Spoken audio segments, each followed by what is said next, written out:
Hey, good evening, y'all. It's I, Othor Ferguson of Walty the Wolfpack, and we're going to do tonight's video on the topic that's actually gets kind of overlooked a little bit, but it actually needs to get talked about. Is pop culture and LARPing. Well, the more lines of pop culture in reference to the actual mythology, our practice, and LARPing in how we view it as today, and also how we do our practice. As I'm kind of somewhat LARPing today, I got my little tunic that I use for ritual itself, but I want to talk about not just LARPing as just what it is, but how it's actually used and how it's viewed, but also how pop culture is viewed in heathenry and how it can be good and bad and all stuff the other. So don't mind my notebook, grab yourself a nice little drink, and we get into this. So let's talk about the pop culture aspect of it first, right? So if you've been in heathenry, or I'm going to use heathenry, that's what it is. Heathenry, Ace of True, any of those things for more than 5 minutes, you've probably seen Vikings, play God of War Ragnarok, Assassin's Creed Valhalla, or seen The Last Kingdom, or various other pop culture references of Vikings, Norse mythology as such. You know how those could actually have some interpretations of not only the mythology but the actual way the Vikings lived, and of course you've probably been on TikTok too and seeing how, excuse me, seeing how those actually do influence our way that we practice. Now, is it all bad? Not really. It's actually probably has more positive influence than we like to give it credit for. Now, we also kind of like to crap on it quite a bit, to be honest. A little more than we really need to, in my personal opinion. However, we should still know what is just pop culture and what actually is legitimate to the actual mythology itself. Or even just Vikings in a historical aspect, or even just an actual how we practice our spirituality today of it. Now, some pop culture references, like some good things that are actually done. Yet we all seen the show Vikings. If you haven't, well, I say watch like the first few seasons up until Ragnar dies, and then you probably stop watching after that. My opinion. But now, there's always like these references, like every Viking has that slick back hair, super high shaved head with the tattoos on the side or whatever. And pretty sure Vikings didn't really have their hair like that. Most people probably understand that they probably didn't, but of course, people wear the hair. I mean, hey, you rock the hair, you rock the hair. That's on you. I mean, that's I'm not gonna think any less of you. Now, if anyone thinks any less of you because of that, I think they're dumb, in my opinion. But you also shouldn't think yourself more than because you're following a trend that's just a trend. But with that being said, though, too, is these pop culture references, stuff like that, like the Viking haircut, if you will, it does make things a trend. For example, like the one I just mentioned. And of course, Viking jewelry as such, I rock a Mjolnir. Now, I don't do this because I think it's cool. I mean, some people do wear it, but most people I've actually seen who've actually worn a Mjolnir or any variation of Norse jewelry of any sort actually believe in that faith of some degree or another. Or, and some off chance they actually do, like the, Thor or anything like that, just for Marvel and stuff. Now, it's a good to understand that there's going to be some misinterpretations of what pop culture thinks versus what it actually is. My one that I really just do not care for is Marvel's Thor. Like, just Marvel and Norse mythology, I just don't care for it. That's pretty, if you like it, hey, that's you. I don't care. You do you, boo boo. But I just don't like it. I just never cared for it. I thought they're boring. I think they're cheesy and lame. That's just me. But of course, some things, obviously you know, it's Marvel's spin on the mythology, and that's just they're using that to write stories and entertain, and that's all that should be viewed as.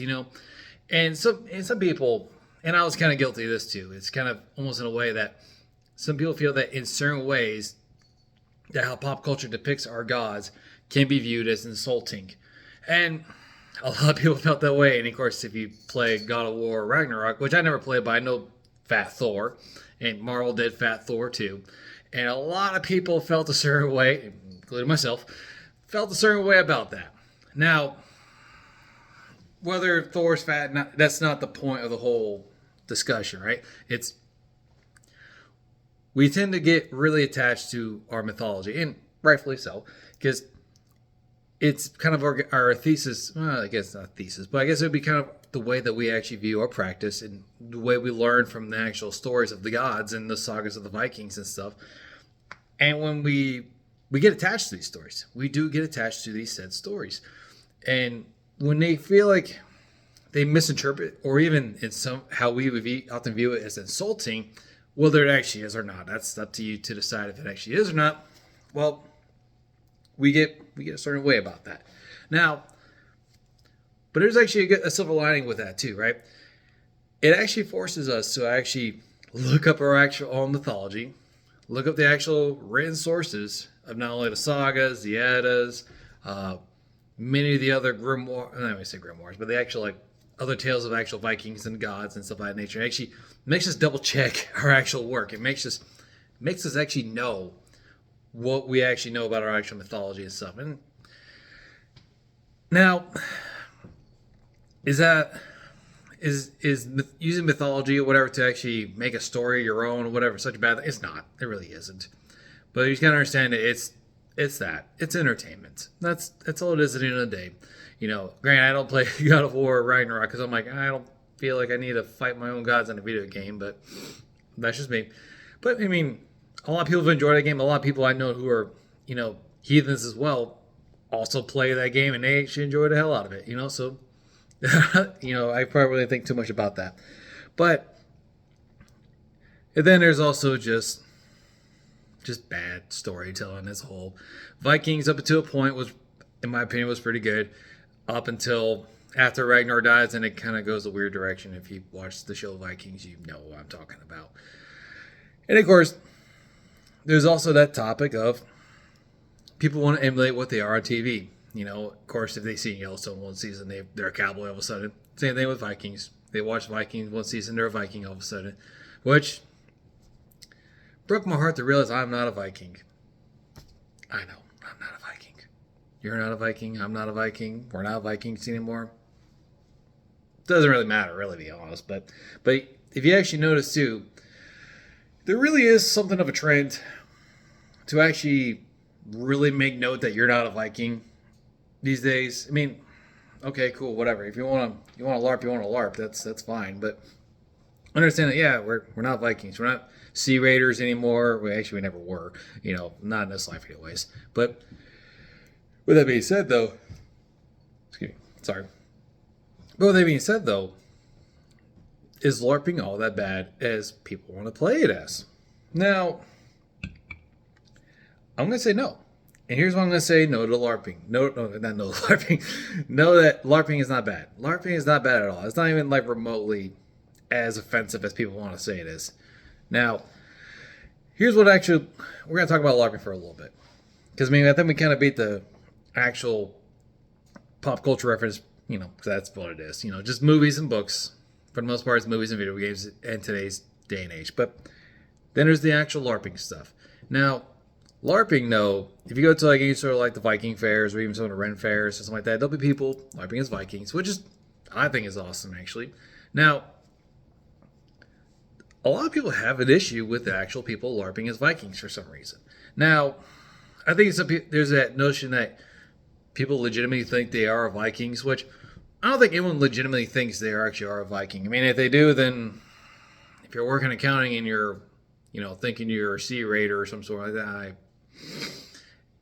you might want to get a grasp on reality. But I don't think that's the case. However, but with that being said, people have a really towards a disdain towards LARPing. However, I can see that LARPing, I guess abuse can be used as a mockery, but I don't think really anyone's doing that. However, I can see LARPing as used as a form of ancestral veneration. Stand by for this one. So, here's what I mean by that. If, for example, like, yeah, we kind of like the sexy axes and, you know, the shields and all this stuff, and we're actually LARPing and we're doing all these cool things, and the Viking aspect is so cool because it's a trend right now. Being a Viking is kind of a trend, and it's somewhat dying out, you know, as such as, but the religious aspect of itself isn't dying out. Now, the LARPing part of it is like, how can you use this for ancestral veneration? Well, for example, I'm wearing a tunic. I'm a Gothi, but I like to wear my tunic for ritual work. It gets me in that mindset. It gets me in that presence, if you will, of what some of our ancestors actually wore, and to actually help understand what they may have went through. For example, like I was talking in the previous video, is that our holidays are based off what our ancestors had to do to survive. So when you wear the clothing that they wore during those times, it's somewhat of a connection that you could actually make. Now, having axes, do you need axes and shields and all this stuff to do that? No, you don't. Does it help? I agree it does. I would very much assume it does. Now, for example, the materialistic LARPing side of things, right? For example, I have this hammer, right? I use this for ritual work and stuff. I feel like this brings me closer to the gods and to Thor as well when I actually use this for rituals and stuff. And I'd love to have it. Now, do you need to have one to actually do ritual work, to actually do ritual work whatsoever? No, you don't have to have it. Is it nice to have? Yeah, it absolutely is nice to have. Now, and again, here's another example. I have this horn that I actually bought at the concert, actually, Nordic Daughter to be precise. Do I need a horn that big entirely? Well, now I do, because I actually have more people going to my actual bloats, so I actually need a bigger horn to actually fill, so I'm not refilling it so much. But if you're just starting out, you don't need that. Actually, here's one for you. For example, this is actually the first horn that I've ever owned. I still use this every now and then, because if it's just myself and the wife or anyone like that, less than 3 people, or even less than 2, I'll still use this. I've used this for a very, very long time. It's a beautiful horn, by the way. And I still like to rock it every now and then. Sometimes I just like to drink out of it naturally. But now the thing is, though, too, if you're starting off with ritual work, do I need a horn? Do I need, any special chalice or anything like that? You don't need it. Does it help? It sure does. Actually, I really believe in some way, in shape, or form, having these items does help with my ritual work. But if what you got is like a cereal bowl, or even just a cup, or even just a beer glass like this, it doesn't matter. You should be fine the way you are.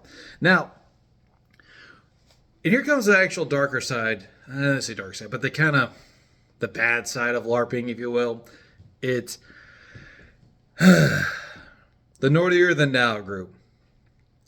You could use that for any way you want. Here's what I mean by that. The nordier than now crowd, if you will, is they feel like they know everything more than everyone. They're the smart kids in the group. They know every little detail about the mythology, every little detail about the practice. They know every little thing about the dress. And that too, that's fine. But the question is, if you're just using that knowledge just to prove how smart you are, then I don't know. I'm just not. That doesn't really send a good message, really. My thing is, though, if you have tunics, hammers, horns, chalices, and things of that nature that actually may or may not be historically accurate, hey, that's great. That's cool. But don't think you're better than someone else because they don't have, a horn like this, or they don't have a hammer as such. Or, here's one for y'all. The Nordier than now groups, if you don't use mead, this is just beer, by the way. If you don't use mead for your offerings, there's those groups that it has to be mead every single time, which it doesn't. It really doesn't at all, really. And the reason being is because, well, it's an offering. It's what you want to offer. If you don't have a lot of, liquor stores that have mead there, then, okay, then you don't have anything. You don't have any mead to offer. You'd offer wine or beer or even water, if you're so inclined, right? But, and that's kind of like where the holier than now kind of groups, because sometimes these people start off just like anyone else. They watch the show Vikings. They play some video games that had Vikings in it. And then they learned all these things to a T, but then they realized their things were wrong, and then, of course, they learned, and then, of course, they act like they knew it the entire time, which they didn't. They're just like everybody else. You know, we all start somewhere. Some people, hardly anyone these days actually grew up in it, at least in the U.S. anyways, who actually grew up since they're a child and grew up into it. Now, as far as like the actual LARPing thing it goes, because I'm going back around this, right? Some of these people can live their whole life based on the whole Viking words and things, and they call their brothers Drengers. And I mean, hey, if you do that, that's fine. I'm not calling you out or anything like that. I'm not trying to throw shade your way or anything like that. But there's these people who are too cool. They're like the too cool for school kids, while they kind of look down on you because you don't speak these terms like they do, kind of deal. And again, like if you use, like Valkyrie and Shield Maiden and Berserk, like interchangeably, hey, that's you do you, man. But don't be a dick or something like that because other people don't do that. Now, so here's my personal synopsis of the whole thing, right? Now, I like to be 1 foot in, 1 foot out when it comes to being modern and LARPing in the set, for example, right? So I like to LARP a little bit, not to the point where I'm in like full crazy garb. Like this is probably the most I'll be in. Like I'll have a tunic and I'll use this hammer and I'll have a horn, right? But of course I have a bowl. I gotta give me a nicer bowl and stuff, but still. But the thing is though too, it's outside of ritual stuff, I still venerate the gods through my actions, not by what I wear. I mean, I still rock a Mjolnir in my, everyday attire and stuff, which, I think you should be free to express your faith in any way you see fit. Now, with that being said, if you don't want to do the LARPing thing, you don't have to do the LARPing thing. If you don't want to buy a hammer like this or, buy a horn like this, hey, you don't have to. It's not required. It's the offering that should matter. It's the offering of what you're giving to the gods and to your ancestors, to the Lampeter. That's what should really matter. Not in the fashion that you do it. Well, to a degree. Not to the fashion sense. There you go. That's a better way. Not to drag this video on longer than it has to be, but you do not need to drop your whole paycheck to appease people that you saw on the internet, including myself, like on how you practice both honoring your ancestors and your gods. Do what feels right for you. If you want to wear a t-shirt and a pair of jeans while you host a blow, hey, I've done that many a times before I had a tunic. I'm not going to be the guy like I've always had this tunic. No, I've been a t-shirt and jeans kind of guy when I first started this off. So like, they'll be nordier than now. And some people they have to be in this all the time, which, for most time I do a lot of it in this. Don't worry about. I also do a lot of my even rune work. Well, no, I do. That's a lie. I do my rune work in my other tunic, but that's a me thing. If you're doing certain practice, whatever, if you feel like you need to wear certain things to actually get into that mindset, by all means. But if you can't afford it, let's say you can't afford a good tunic or a cloak or something like that. Like, if you want to designate a hoodie, hey, you do what you got to do, man. Like because there's times where I didn't have my tunic or anything like that, so I just had a hoodie, and I did my meditations that way. So, I guess pretty much what I'm trying to say is, if you want to LARP, go ahead and LARP. But if you can't LARP, but you still want to practice, by all means, don't be fearful that you have to LARP or be a certain persona to actually do certain things. Do what you feel right as far as your practice goes. Let's see, just look at my notes again so I make sure I'm not missing anything. But, no, I don't think I did. But I guess in conclusion, as long as you're honoring your gods, your ancestors, and the Lampeter, the way that you feel is right and also is very respectful in everything it says, or everything that... I'm all tongue-tied. Don't be a dick. Stay a heathen.